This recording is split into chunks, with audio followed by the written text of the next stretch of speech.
everyone. Good morning, ma'am. Now we are going to discuss the next topic for today. But before that, we will have a short motivation activity. It's called Friend Hunter Mystery. So please notice observe the picture.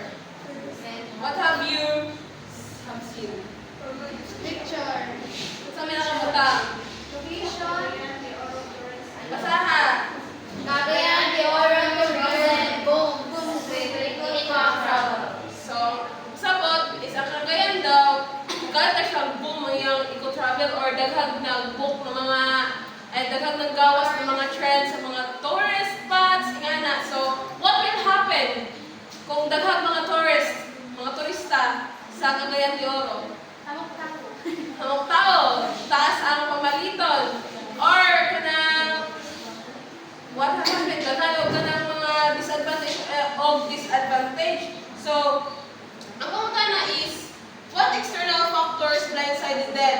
And how could scanning ahead have saved the day? So, unsa man ang mga factors nga sa gawas or sa external nga nakakip nila of kanang naka-blindsided sa ila, and how could scanning ahead have saved that day? So, di ba nikalit man boom ang Cagayan de Oro tourist spot or lang eco-travel? So, unsa man ang mga external factors nga naka-affect ana? What do you think? Mga external factors nga naka-affect ana nga nikalit ra boom ang Cagayan de Oro. Advertisement, unsa pa? Yes, influencers, unsa pa? Promotions, sige, unsa pa dyan? Mga new discoveries sa ilahang land, no? For example, waterfalls, kanang ilang mga beaches, ingana. So, how could scanning ahead have saved the day? So, unsa man ka-important ang scanning or ang environmental scanning para makasave siya nga day para dili mahimong mas crowded ang ilahang land. What will happen? Or sa manang makatabang sa scanning ana. So, maybe ma-prevent ang book na pagkuha ticket, pagkuhaw ticket, tas ma-minimize ang mga tao, di ba? Kaya para dili sila magkarambula dito sa mga tourist spots. So, muna ang important sa scanning. Next is kani. New tech disrupts local retail. Embrace digital or get left behind. So, mas ni-boom ang digital na market or retails. For example, sa Shopee. Online shopping. Oo, so, ang pangunta na tira is, unsa man ang mga factors na maka-influence, siya, o unsa man ang importance sa scanning. So, di ba diri, so, mas gamay na ang mga mamalit sa kuan. Sa personal. Ganun man, mag-rely na sila sa online. So, ano siya. So, next is, kini, inflation hits farmers. So, pamasahe mahal, abono mahal, presyo mura. So, unsa man ang mga external factors nga naka-affect ani? Maybe corruption. Unsa pa? Ha? Climate. Low demand sa Oo. Yes, the law of demand and supply. Unsa pa? So, kung magbuhatag scanning kung i-scan nato sila, i-review nato natira, pwede nato ni ma-prevent, pwede ba? Yes. Yes. So, that's our topic for today. It's all about environmental scanning. So, what is environmental scanning? Do you have any ideas? Environmental scanning. Just short lang ng mga...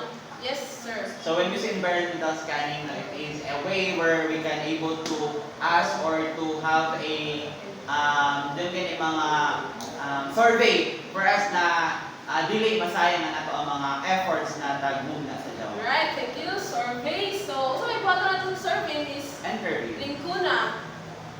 Yung si survey na nga, ang environmental scanning daw is magbuhat ang survey para ma-prevent na ito ang ining mga disruptions sa ato ang localities. Kasama na siya. Kasama na ang survey. So, ang survey is ganang maganda, ganit ka sa kanang specific place na sa ngayon. Ganda ang survey, mag-provide ka questionnaires na connected sa inyong company. Alright, thank you. So,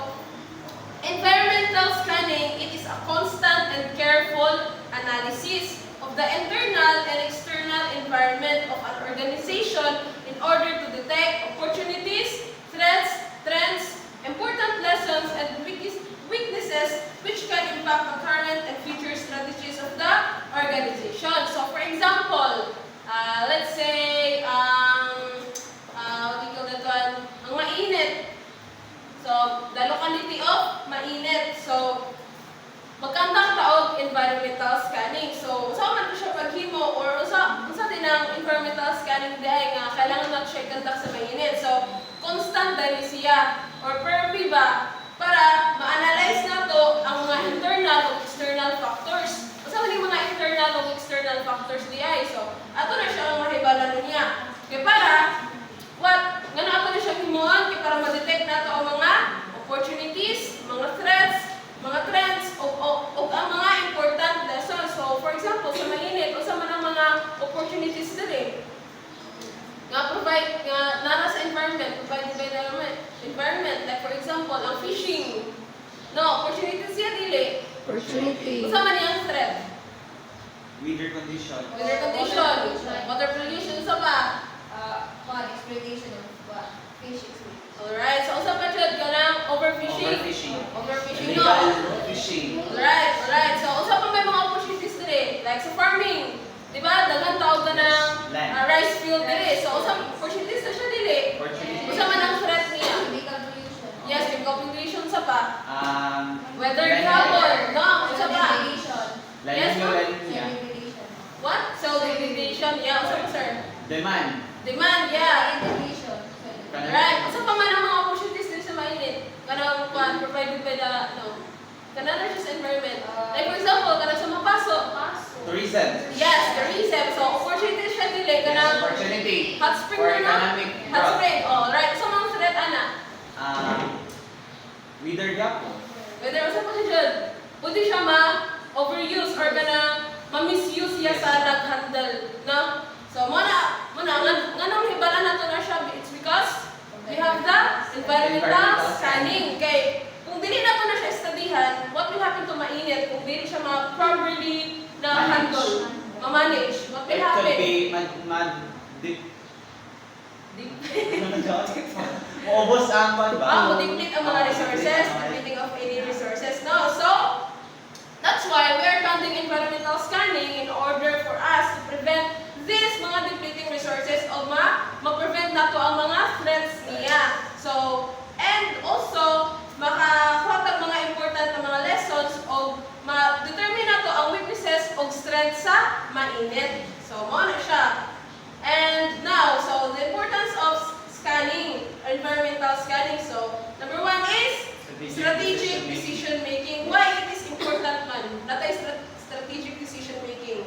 Like for example, ikaw ang mayor dili. Kasi man na imong himuon parang mas malambo ang mainit. Concrete planning. Right. For example, katong hot spring, farming, o fishing, kana kasi ikaw ang mayor. Basta man imong buhaton na ning tulo. You will abuse or you were kanang develop more. So, mo na strategic Planning. decision making. It helps you leaders nga mahimo kang informed sa mga choices by understanding the broader landscape. Next is resource optimization. So, what this is all about? Resource optimization. Dapat dili nimo i-kas-kasan i-optimize nimo pagtarong and Notification free Mga items. mga resources. Alright. Thank you. So, for example, katong tulo na ito mga opportunities dito sa mainit, ang katong hot spring, ang fishing, ug ang farming. So, you will use that para ma-improve ang economy sa mainit. No? So, you can use these three. Tourism, tapos economic value, tapos also livelihood sa mga tao. So, that's resource optimization. Next is proactive planning. So, what is proactive planning? dapat jay mo dili lang ay jay mo another alternative way planning kay nimo para kay for example ecotourism na nainit. Yes. Once na jay something na mahitabo, so you have another alternative way para mabalik ato sa Alright, so, there again. So, kanang dili lang ka maopektuhan bitaw, but you will make changes. You will go on to that, or you will make another what? Ways. Mga strategies, mga ways para ma-improve ang specific na lugar or ang organization. Alright, so that is proactive planning. Next is competitor intelligence. So what is competitor intelligence? Do you have any idea? So, Miss Abaw, competitor intelligence. Right? No, so you should know your competitors. Why? For example, sa may competitor, for example, sa dinatawag sa may sa ano na specific na mga organization. Like for example, sa SM ay sa Prince o sa Gaisano. So, unsa man ang competitor sa Prince? Gaisano, no? So, kung dili sila mag-implemental scanning, what will happen to their grocery store? Kuan. What will happen? Mura and mura. Gamay ang kita. Mas gamay ilang Sales. So, unsa man ilang buhaton? Promos. Improvement sa ilahang mga Yes. products and also their services. So, you should know your competitors. Yeah, like for example, good ka lang sa dagat ka politics, you should know your Dapat hanapan mo yung mga weakness ng isang Oo. Kaya dito makakuha ng strength. Yeah, that's why na environmental Scanning. Alright, next is foundational data. What is foundational data? So when we say foundational data, it is a What? It is the bedrock or building. Di ba kung may tag foundation na for example, dire, basta may foundation na ni? The four corners. That's the foundation. So you should leaders nga nakaani para dili ka dali-dali matumba, dili sa dali-dali malugi yung negosyo. So nga na siya. Next is customer connectivity. So what is that? What that mean?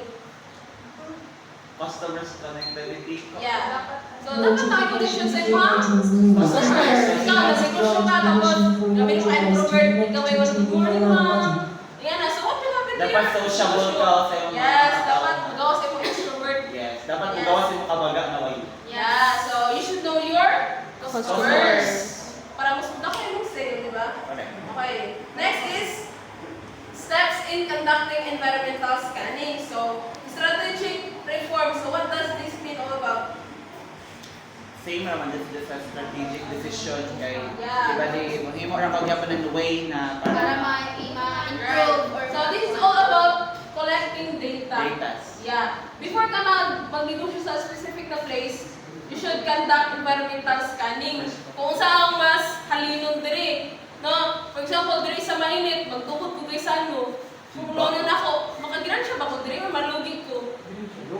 Lugi. Lugi, kay gano'n man, population pa naman daan, di ba? So, that's the importance of environmental scanning or one way of steps in conducting environmental scanning. Next is resource efficiency. Pareha na siya sa resource optimization. So, imong gamiton imong mga resources para ihanapan mo siyang strength to promote, no? Para mas mag-develop pa siya and para mas magdako pa ang imong sales or ngana. Next is competitive edge. So, kabalo ka sa imong competitors. Kabayo ka kun ikaw lamang. Yeah, dapat ngana. Next is long-term vision. So, as a businessman, Visionaries dapat. yeah, dili ka pwede nga dirira ko. Oo. Di ka ma-settle for less. Yeah, don't settle for less. Kaya nga naman, the only thing that is constant in this world is change. So you should know how to change. So what will happen to Nokia? What happened to Nokia? Wala na. Nawala sila kay what ano man. Wa man nila gikuan mas Yes, improve. wala nila giada pang changes or Yes. ang Trend. new trends. Yes, very good. So, unsa may mas nilang kung ano iPhone. Di ba dili masikat ang iPhone sa una? Yes. Nokia may sikat sa mga 90s pa sa mga panahon natin.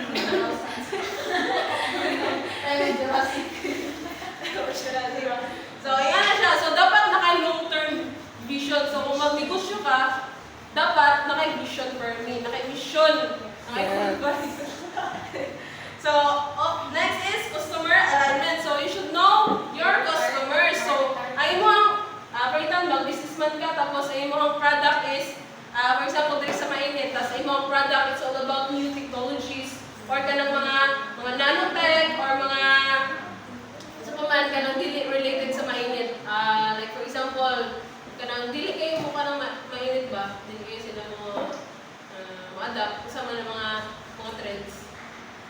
Like, for example, sa mga nanotechnologies, magtukod o kuan diri ka ng building sa for mga high-techs. No, so, mas madagan ba siya, yung mga tao diri? No. Or mas musikat ba siya? Dili kayo Dili man align sa mga Right, dili madalay sa mga takay. Ang mga tao diri mga farmers, no? Correct. Mostly, no?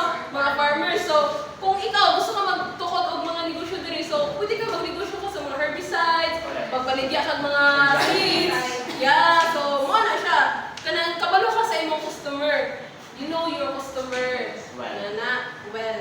Right, very good. So, I think that would be all. Thank you for listening.